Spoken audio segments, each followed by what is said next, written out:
என்று மாணிக்கவாசகர் செய்தியை அனுப்பினார். திரும்பவும் குதிரைகள் வராததால் மாணிக்கவாசகர் சிறையில் அடைக்கப்பட்டார். இறைவனே குதிரைகளை ஓட்டிக்கொண்டு லாயக்காரனாக வந்தான்.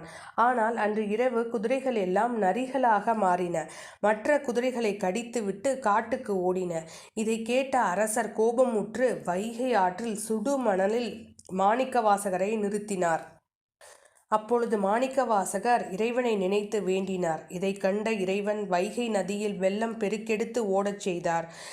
இரு கரைகளும் உடைந்தன. இதனால் அரசரும் ஒவ்வொரு வீட்டிலும் ஒவ்வொருவர் வந்து கரையை சரி செய்ய வேண்டும் என்று உத்தரவிடுகிறார். பிட்டுக்கு விற்கும் வந்தி என்ற கிழவி கரையை அடைக்க ஆள் இல்லாததால் இறைவனே வந்து அந்த கிழவிக்காக கரையை அடைக்க வந்தார். பிட்டுக்களை வாங்கி சாப்பிட்டு விட்டு வேலையை ஒழுங்காக செய்யாமல் படுத்து உறங்கிவிட்டார். இதனை பார்த்த அரசன் ஒரு பிரம்பை எடுத்து இறைவனையே அடித்து விடுகிறான். அந்த அடி உலகத்தில் உள்ள அனைவரின் மீதும் பட்டது. அனைவரும் அந்த வலியை உணர்ந்தனர்.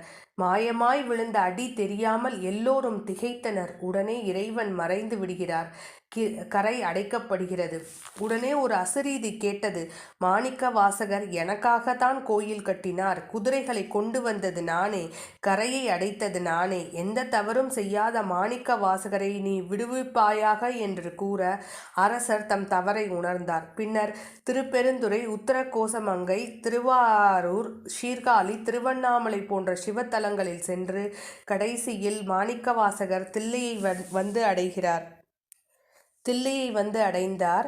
சிவனடியார் ஒருவர் செம்பொன்னம்பலம், திருவம்பலம், திருச்சிற்றம்பலம் என்ற நாமத்தை எப்பொழுதும் சொல்லிக் கொண்டிருப்பதை மாணிக்கவாசகர் பார்த்தார்.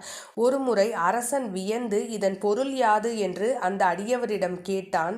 தீயவரும் உள் அன்போடு இதை கூறினால் 21,600 முறை 5 எழுத்தை கூறியதற்கு சமம் என்று கூறினார்.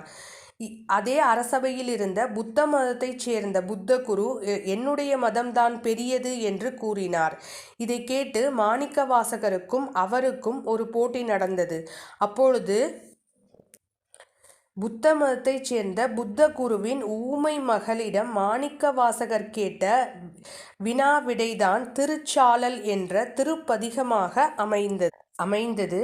மேலும் திருப்படையாட்சி, திருப்படை எழுச்சி, அசோக பதிகம், யாத்திரை 10 போன்ற நூல்களை மாணிக்கவாசகர் எழுதினார். மேலும் அந்தணப்பெருமார் ஒருவர் வந்து அவருடைய பாடல்கள் அனைத்தையும் முறையாக சொல்ல வேண்டும் என்று மாணிக்கவாசகரிடம் கேட்டுக்கொண்டார். மாணிக்கவாசகரும் அவ்வாறே கூறினார்.